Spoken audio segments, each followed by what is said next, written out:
Welcome to Real Paranormal Activity, the network. Entertainment you'll enjoy.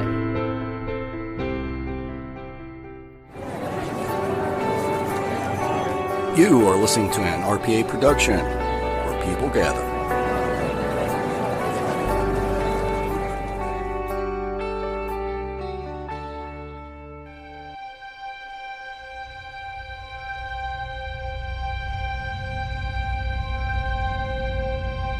LaFosse Corporation, LLC.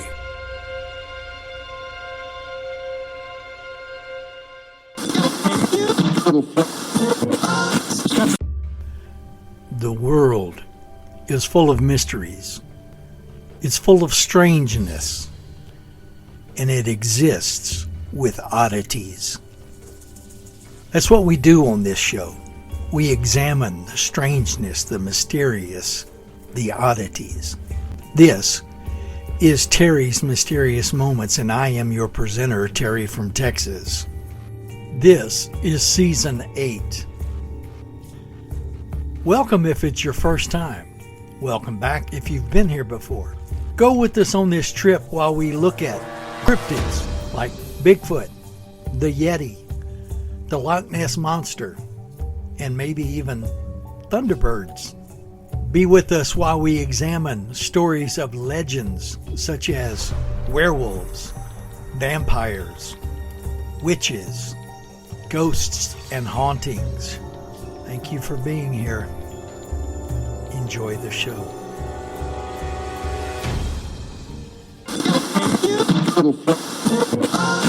Hello everyone, this is Terry from Texas, your presenter for Terry's Mysterious Moments. Welcome back and hope you'll enjoy the show. Bigfoot is one of my favorite subjects. I talk about it a lot. I come up with stories for Bigfoot a lot, and I'm just a Bigfoot a lot, okay?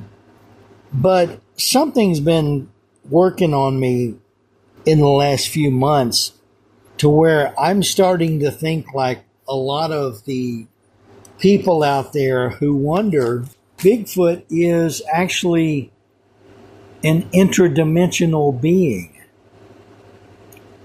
We look at other things. I also believe in ghosts. C'est la vie. But there are a lot of people that think that hauntings are possibilities of interdimensional situations. You see one of the wives of Henry VIII running down a hallway in a castle begging for her life. She's not actually there. It's just something that happened in the past, and it keeps replaying through an interdimensional rift. You see historical figures other than that, and they're there because of an interdimensional rift. Well, there are people that think that Bigfoot is interdimensional because so many of the reports have him appearing to viewers, and then suddenly, poof, he's gone. He has poofed himself out of existence. Now, I don't know if that means that Bigfoot is actually an interdimensional being, or if Bigfoot is just actually the hide-and-seek champion of planet Earth. I was introduced to the concept and the idea of Bigfoot back in my much younger days, around the age of 8 or 9, when an older brother who was telling me this story in order to scare me senseless related the story of an alleged Bigfoot gang attack on a cabin where a group of miners were staying. This is one of the classic stories of Bigfoot, and it's dealing with humans. Apparently, sometime recently to this story, there was a Bigfoot killed in a canyon. And for a good reason, it seems, the Bigfoot groups in the area took offense at it and started coming after the miners. I don't know that they came after the specific miners or just any miners, but they came after the miners. And this event happened one night at a cabin where these miners were staying, where suddenly their cabin started getting rocked. Not swayed from side to side, but hit with rocks, big rocks, and some small boulders. We're talking a good-sized watermelon could have been the size of it. Well, the miners jumped out of bed and they armed themselves as best they could. One of the miners was injured when a boulder came through the roof and hit him. So then one of the other attackers busted through a window and tried to grab an axe that was laying on a table. Well, he was fended off by gunshots, and I don't know how much longer the attack went on, but they described the attackers variously as being between 6 feet and 15 feet tall. They were covered with hair, brown, black, whatever. And there was apparently a situation where the attackers seemed to have lost their dedication to the unaliving of the miners. Could be the fact that the miners had guns. But anyway, they broke off the attack and melded back into the forest. Not long after this, in the foggy passage of prepubescent time, I was watching afternoon television, and I do believe the show was the Art Linkletter show, where I was introduced to a grainy, jumpy movie showing a large, black, hairy critter walking through the scene rather nonchalantly, just swaying its arms and taking a walk. It wasn't a long clip. It was about 39 seconds. But it had introduced my young paranormal loving heart and mind to the beastie known as Bigfoot, and I was hooked. This, of course, was the Patterson-Gimlin film from 1967. An apparent Bigfoot walking by a creekside in California.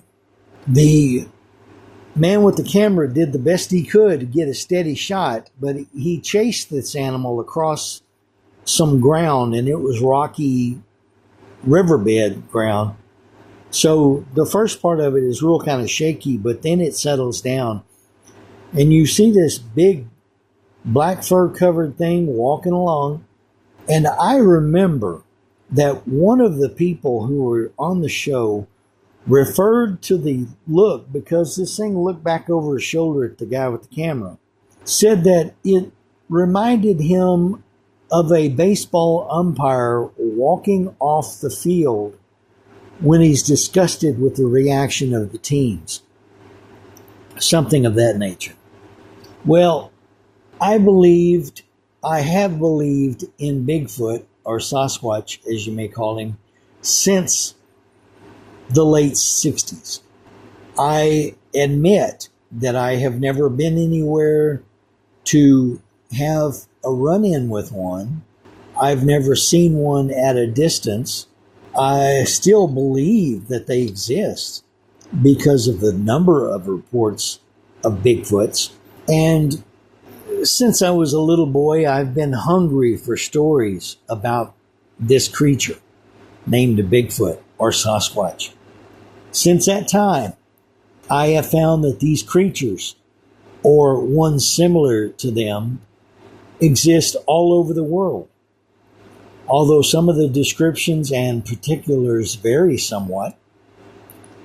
For instance, Bigfoot is a rather catch-all name for these critters in the United States. But in the Pacific Northwest, in Canada, and even into Alaska, the term Sasquatch is more often used.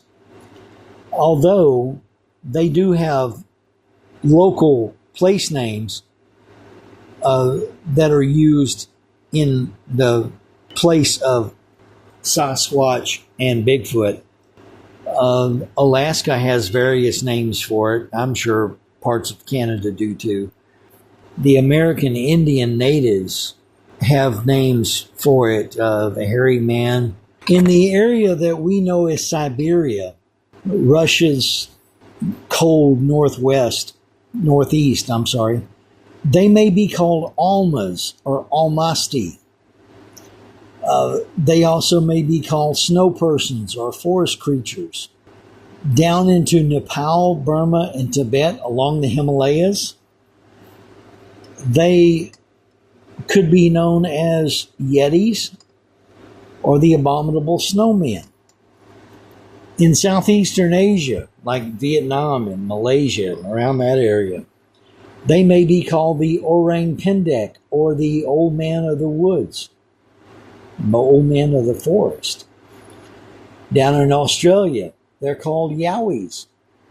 Back in the eastern United States, down in the southern states of the eastern part of the country, we have the skunk ape because it smells so bad. In Louisiana, there's one known as the Honey Island swamp monster because it inhabits the Honey Island swamp. Further north in the area, encompassing parts of Louisiana, Arkansas, and Texas, lives one known as the Fouke monster, residing in the Boggy Creek area outside of Fouke, Arkansas. There are reports of Bigfoot-type critters in Oklahoma, and in Ohio they have one they call the Grassman. So whatever you call him, I just want to touch on that subject relative to the Bigfoot mythos. Is Bigfoot an interdimensional creature or the verified hide-and-seek champion of planet Earth? In northeastern Utah, in an area called the Uinta Basin, lies a ranch of just over 500 acres. In popular culture, it is called Skinwalker Ranch. In the past 50 years or so, it has achieved notoriety in the paranormal community as it has been the site of UFO sightings, strange power events, odd creatures making appearances, and exceptionally unusual Bigfoot sightings, which gives rise to the question I asked earlier. In 1994, a family named Sherman bought the ranch and almost immediately began reporting strange happenings. They had one of their calves being attacked by an enormous black wolf that, when the Shermans saw this, pulled out guns to run it off. This thing was, if you understand what a dire wolf was, they described it as a dire wolf because it was so big. They shot it 6 times with a .357 Magnum revolver and then an unknown number of times with a rifle. And it basically walked away like you just been hit with a BB gun. And it looked back apparently with some contempt at them. It let go of the calf, but it went away and disappeared. Strange things like that. They would see things like cougars in a tree laying along a limb, and they would look back and it'd be gone. And in the night, they would see what looked like doors being opened and closed. And then they would see a Bigfoot type creature. So their thoughts were that these portals were from another dimension and that Bigfoot would come through a portal to see what's going on over here in the ranch and then go back home through the portals. And that's why I use the term that when pursued, the portals would open and then shut, and the Bigfoots would poof, be gone along with the portals. In 1996, the Shermans had had enough of the silliness, and they had experienced enough strangeness and lost enough money and sold the ranch to a man named Robert Bigelow, who was interested in the very same strangeness they had experienced. Bigelow moved onto the ranch and set up a lot of scientific gear to begin documenting the ranch's weirdness. He brought a team of scientists on board, a lot of researchers, and they stayed there for several years. And he and his group experienced many of the pop-in and pop-out Bigfoot sightings.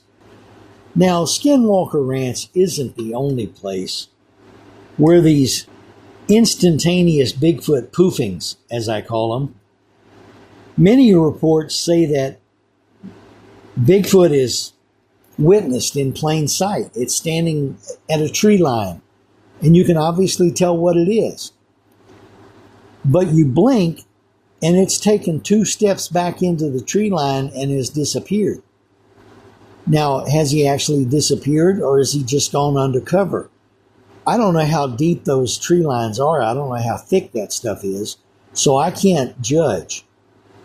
But the people say that there he is in plain sight, and then all of a sudden he isn't there. And there are many reports that confirm that some usual situations surrounding Bigfoot sightings are that some of them come with UFO sightings. You'll see a UFO up over a forest, and then you'll see a Bigfoot. And then Bigfoot goes poof, and the UFO disappears. As I've said, I have had a great interest in the Bigfoot story. Do I think that there's proof that Bigfoot may be an interdimensional creature? I don't know about proof. I think it may be an explanation. Or it's at least one possibility why Bigfoot has never been caught and is only witnessed for a few seconds at a time. Of course, if Bigfoot suddenly appears around the same time as the appearance of a UFO, then the next step in consideration is that UFOs are also interdimensional things. They may not be extraterrestrial as we think of it. They may be interdimensional. In my way of thinking, many of the strange beings, things, and occurrences which cause much consternation among us humans could very well be due to interdimensionality. Could it be that hauntings, as I've said, could it be that hauntings, interdimensional Passovers?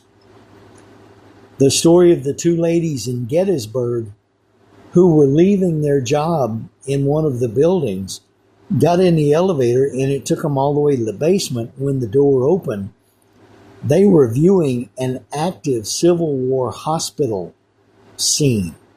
Men were screaming. Blood was everywhere. It was hot. It smelled. There were amputations being done and bullets being gouged out of bodies, and the ladies were quite taken aback by that. But they said, it happened. And it may be, like I said about King Henry VIII's wife, they may be an interdimensional cross rift. That may be what we're seeing. These people that report dinosaurs, they reported a dinosaur lizard down in Australia. They reported dinosaurs in Africa. They've reported a lot of things across the world.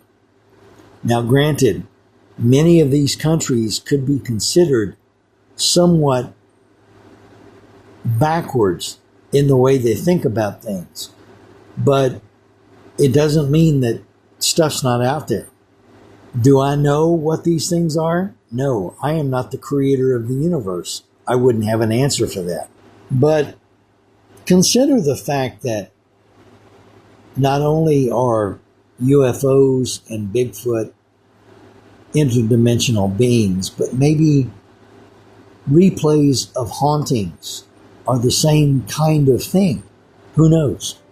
Well, that's all I have for this week. I realize it's a very short story, but I just wanted to get back on the air for you and let you know that I am still out here. I am still looking for stories, and I appreciate you coming along with me. I hope you'll be back again, and we'll have more Terry's Mysterious Moments for you. Thank you.